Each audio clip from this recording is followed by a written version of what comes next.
For privacy reason, name and places have been changed. This story is inspired by true events. In the heart of the Black Forest, where mist chokes the trees and shadows swallow sound, Anna Keller vanished without a trace. A young hiker, full of dreams and grief, disappeared the same night she defied her stepmother's cruel demands and the weight of her father's inheritance. 4 years later, her skeletal remains are discovered in an abandoned stone watchtower, a haunting testament to a life stolen in darkness. Secrets, lies, and betrayal pulse through every hidden corner. And as Detective Lucas Brandt pieces together her final days, a terrifying truth emerges. Anna's death was no accident. Someone wanted her gone. Forever.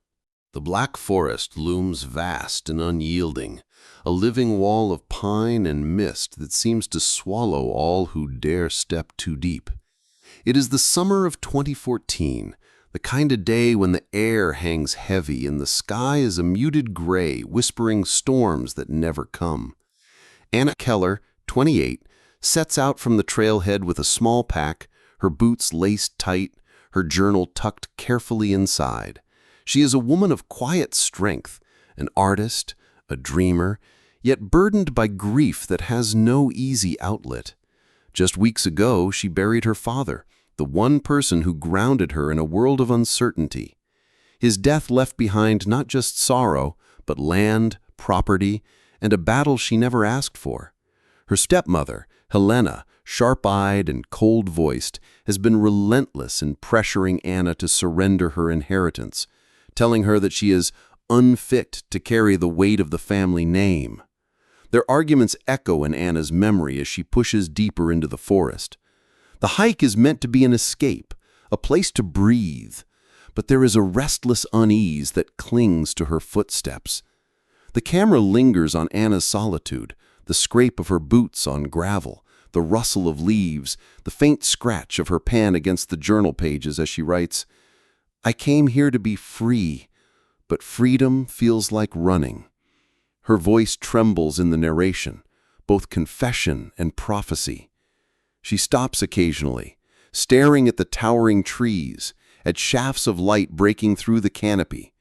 But behind her, blurred in the periphery, a shape seems to follow.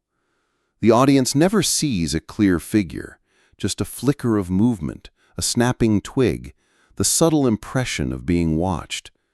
Night begins to fall too quickly. The forest, once green and dappled, turns to shadow and silence. Anna's phone loses signal, its glow useless against the creeping dark. She quickens her pace, breath quickening, eyes darting. Then, on a rise ahead, she spots it. The silhouette of an ancient stone watchtower, its windows hollow, its walls scarred with moss and time. She pauses, uncertain, before curiosity, or perhaps instinct, draws her closer. The camera cuts between her hesitant steps and flashes of her home life. Helena's hand slamming a document onto the table, her voice like venom. "Signed it, Anna. You don't belong to this family." Anna shaking her head, clutching her necklace, her father's gift, as if it were a shield. Back in the forest, the tension coils tighter.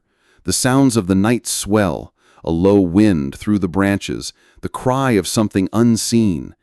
Anna turns sharply. Someone is behind her. She breaks into a run, her flashlight beam slicing wildly through the dark.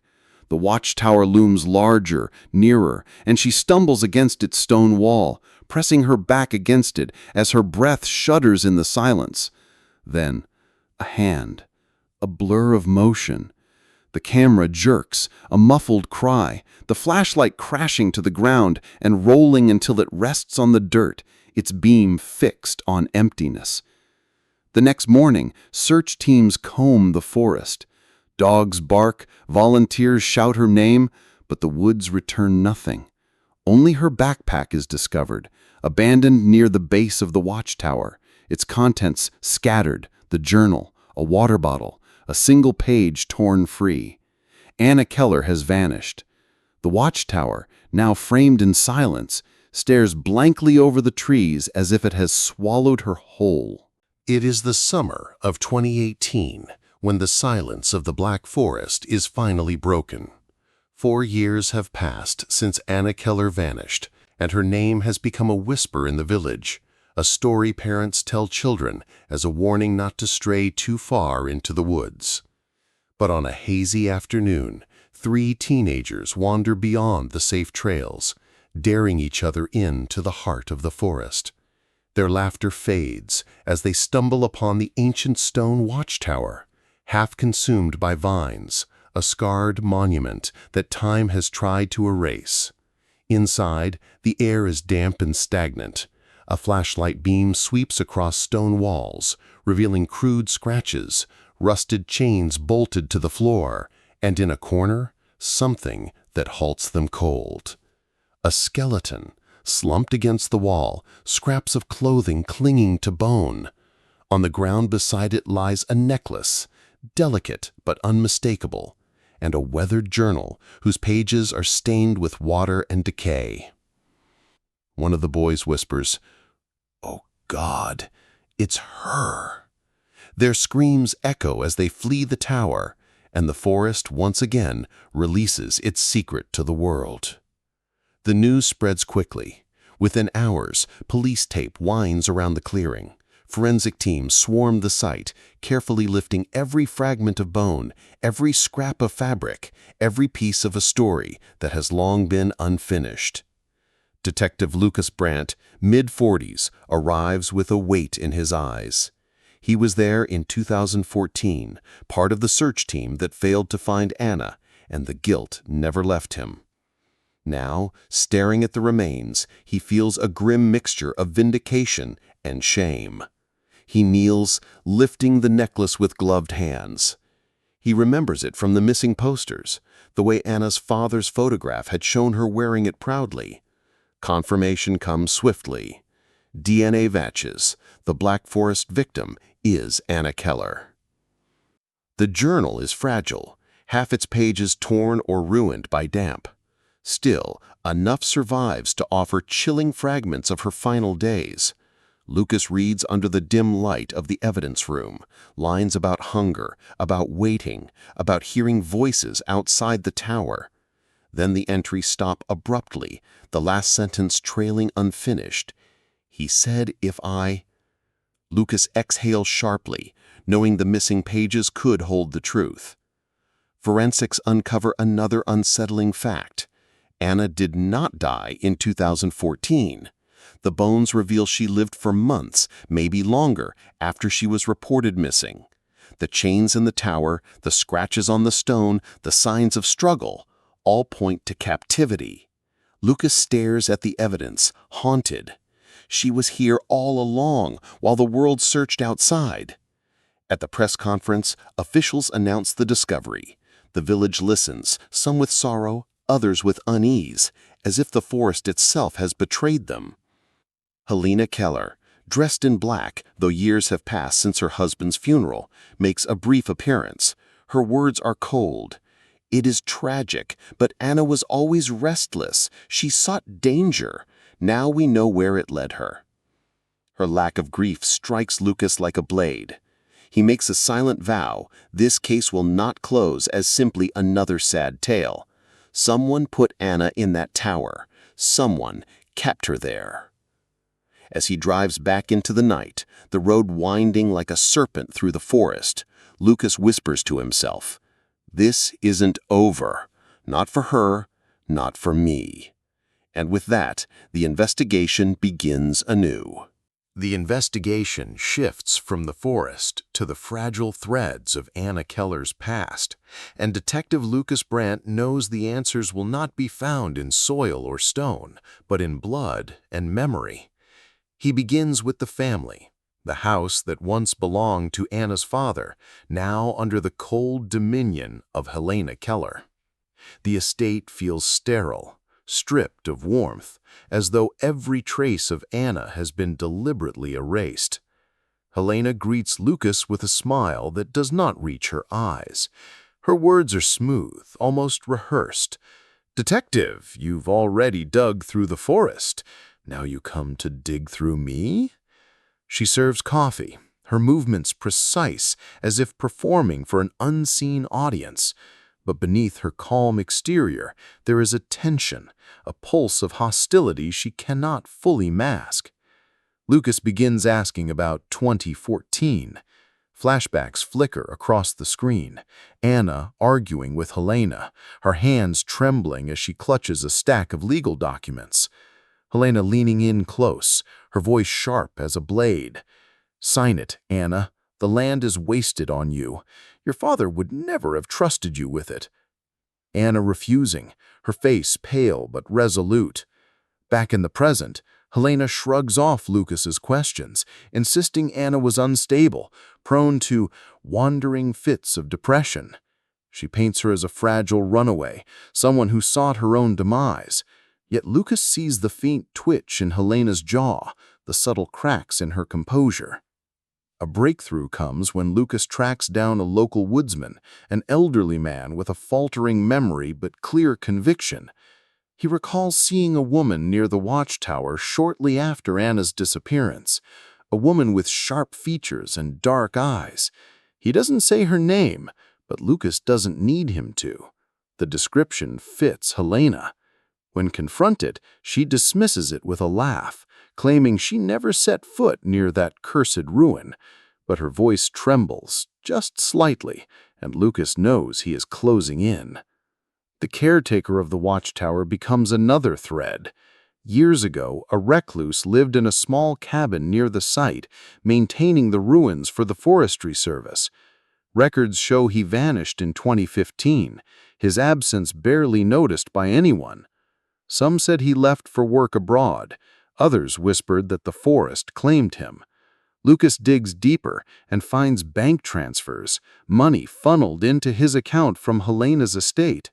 Why would she pay a man tied to the watchtower? The pieces twist together into a darker picture. Helena may not have chained Anna herself, but she had both motive and connection to someone who could. Tension coils tighter as Lucas brings this evidence to his superior, only to be met with reluctance. The case is high profile now. The village wants closure, not scandal. Accusing a wealthy widow without concrete proof could end Lucas's career. Yet his conscience burns. Each night he rereads Anna's journal entries, hearing her voice in the quiet of his flat. "I hear them outside. They argue about me. One wants to end it. The other says, 'Not yet.'" The act closes on Helena standing at her balcony, glass of wine in hand, watching the forest as dusk bleeds into night. Her smile is faint, chilling. She whispers to herself, "The forest consumes the weak." Unaware that Lucas is watching from the shadows below, more certain than ever that Anna's death was no accident of the woods, but the cruelty of those who should have protected her. Detective Lucas Brandt spreads Anna Keller's journal pages across his desk like fragments of a broken mirror. Some words are faded, others smeared with damp, but what remains is enough to pull him inside her final months. Each entry feels like a whisper from the grave, a plea for truth. As he reads, the screen dissolves into flashbacks. Anna herself, gaunt and pale, huddled in the corner of the stone watchtower. Her handwriting trembles across the page as her voice narrates, "It has been 3 days since I saw the sky. I count the hours by the way the cold creeps deeper into my bones." The watchtower becomes a character of its own.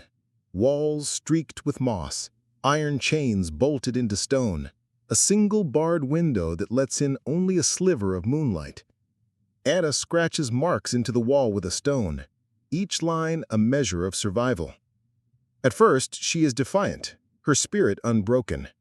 She sketches the outline of trees she cannot touch, the faces of her father and younger self, as if to remind herself she still exists. But hunger gnaws at her resolve. Days blur into weeks. The flashbacks show her trembling as she lifts a tin plate of food left through the doorway. Bread, sometimes water. The unseen captor is careful never to reveal themselves fully, their presence only betrayed by footsteps, by the jangle of keys, by the low murmur of a voice. Then, one night, she hears another voice outside the tower. Sharp, female, unmistakable. The camera stays tight on Anna's face as she presses herself to the wall, straining to hear. It is Helena. Anna's narration cracks with disbelief. I thought I imagined it at first, but no, it was her. She argued with him, said I should be gone already, said I was a stain on their name. The revelation crushes her. Her stepmother is not just complicit, she is orchestrating. Lucas sits in the dim light of his office, fists clenched as he rereads those words. He follows the trail to the reclusive caretaker who lived near the tower, the man who vanished in 2015. Forensics reveal a grim truth. Bones buried shallow in the soil near his cabin, long forgotten. He is no longer a suspect, but a victim. Lucas pieces it together. Helena used him at first, perhaps paying him to keep Anna hidden, but when he faltered or resisted, he was silenced. The implications are staggering. For years, Helena visited the tower, ensuring Anna's captivity continued long after the caretaker's disappearance. The flashbacks intensify as Anna's journal entries grow more desperate. Her voice shakes as she reads aloud from the pages. I begged her. I screamed until my throat bled. She stood outside the bars, watching, smiling faintly. She said I was weak, that father never truly loved me. She told me no one would come. Tears streak Anna's face as she scribbles by candlelight, her words uneven, her hands trembling. She dreams of escape, tries to pry at the chains with a shard of stone, cuts her wrists raw, pulling against the restraints. The film lingers on her determination, on the way she whispers to herself, I will not die here. Lucas retraces her suffering step by step. He returns to the tower, walking slowly across the cold floor, his flashlight beam catching the same scratches Anna once carved into the stone. Tally marks, crude drawings, desperate words half-etched before being abandoned. He places his hand against the wall, as if to bridge time itself, whispering, I'm sorry we didn't find you. The scene is silent except for the echo of his breath and the wind rattling through the broken stones. But then comes a discovery. Forensic fibers pulled from a rusted chain inside the tower. They are modern, belonging to a woman's coat. Tests confirm what Lucas already knows in his gut. Helena was there. Not once, but many times. She wasn't a distant manipulator. She was the jailer. The weight of it drives Lucas deeper into obsession. He imagines Anna's final weeks in the tower through fragmented montage. Her body weakening, her hair falling tangled across her face, her journal entries thinning into single words. Cold. Alone. Why? The candle burns down to a stub, her last source of light. In one heart-wrenching flashback, she clutches her necklace, the gift from her father, pressing it to her lips as she whispers, You said I was strong, Papa. Please, help me be strong now. The screen fades to black, the sound of her voice dissolving into silence. Back in the present, Lucas sits with these words as if they are confessions from someone still alive. He stares at the torn pages, the last entry ending mid-sentence. He said He knows Helena tore them out, removing whatever damning detail Anna had managed to record. The missing words are a ghost that haunts him. Driven, Lucas revisits Helena, this time not as a polite guest, but as a predator circling truth. He studies her every gesture, every inflection. She tries to maintain her composure, dismissing his questions with icy disdain, but when he mentions the fibers found in the tower, her hand trembles. She quickly masks it with a laugh, but Lucas sees the fracture. For the first time, Helena is no longer untouchable. The act crescendos with a dual sequence, Anna's final days in the tower, growing weaker, fading into stillness, intercut with Helena standing on her balcony in the present, her glass of wine reflecting the moonlight. Anna whispers her last words to the darkness, "I'll get out. Someday." While Helena whispers her own mantra into the night, "The forest consumes the weak." And Lucas, standing in the shadows of the estate below, hears those words, his resolve hardening like steel. The camera closes in on his face, illuminated only by the glow of his cigarette. Not this time. Not her. Detective Lucas Brandt sits alone in the dim glow of his desk lamp. Anna Keller's water-stained journal pages spread before him like fragments of a broken life. Each line feels like a voice from the grave, pulling him backward through time. As his weary eyes scan the handwriting, the film dissolves into Anna's world inside the stone watchtower, and the audience lives her captivity as though it is happening in real time.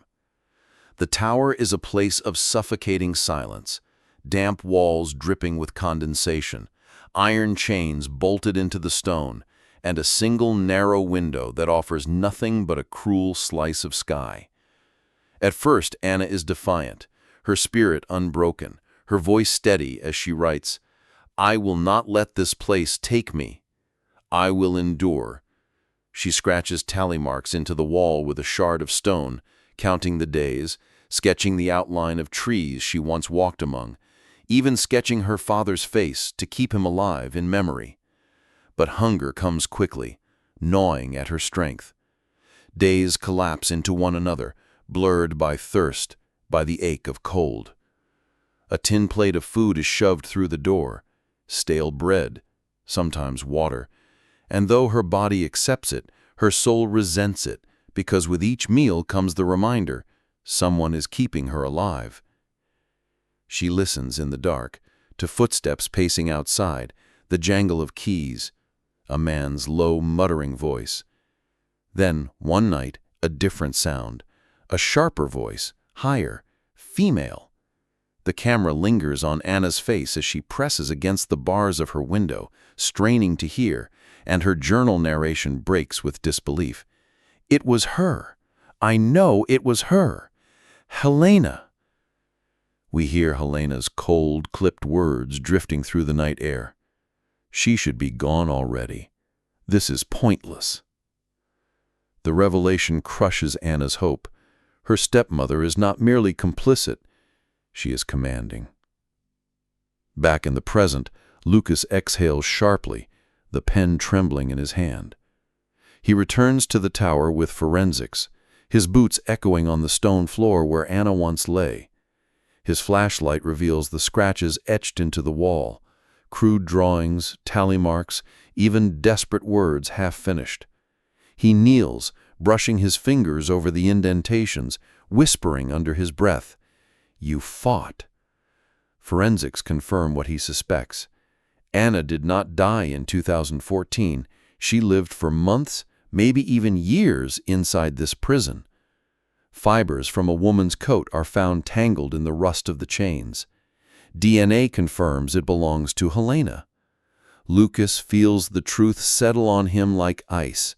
She was not a distant manipulator. She came here herself. The narrative cuts back to Anna, growing thinner, her once bright eyes dimmed but not extinguished. She writes in her journal with trembling hands, "I screamed for her. I begged. She stood there watching me. She said Father never loved me, that I was nothing but a burden, that no one would come." Tears streak her face, but even as her body weakens, her spirit claws at survival. She digs at the chain with her stone shard, pulling until her wrists bleed raw. She whispers to herself in the dark, over and over, "I will not die here. I will not die here." Meanwhile, Lucas's obsession grows. He retraces Anna's suffering step by step, imagining her nights alone, the cold creeping into her bones. In montage, we see her last entries, fewer words, written shakily by candlelight. Cold. Alone. Why? The candle burns lower and lower, shadows devouring her. In her last recorded moment, she clutches the necklace her father gave her, pressing it to her lips and whispering through cracked lips, "You said I was strong, Papa. Please help me be strong now." The camera fades to black, leaving only the sound of her breath dissolving into silence. In his office, Lucas stares at the final torn page, the sentence ending mid-thought. He said if I... Someone removed the rest, erasing what Anna managed to capture. He knows it was Helena. Determined, Lucas confronts her again, not as a polite detective, but as a hunter circling his prey. She sits in her immaculate living room, sipping wine, her mask of calm perfection in place. When he mentions the fibers, her hand flinches ever so slightly before she smothers it with a brittle laugh. "Detective, I've told you, I never stepped foot in that tower. This obsession of yours is unbecoming." But Lucas sees the crack in her armor, the glimmer of fear she cannot fully conceal. He leaves knowing he is closer than ever. The act builds to its crescendo with a devastating dual sequence. Anna's final weeks intercut with Helena's present-day veneer of control. Anna, frail and fading, whispers her last words into the dark. "I'll get out someday." Her voice breaks, but her will remains etched in the journal pages Lucas clutches. Across time, Helena stands on her balcony, wineglass catching the moonlight, her lips curling into that faint, cruel smile. "The forest consumes the weak," she murmurs to herself, convinced she has buried her secret forever. The camera cuts to Lucas, watching from below in the shadows, the red tip of his cigarette glowing in the night. His face hardens, his voice low and unyielding. Not this time. Not her.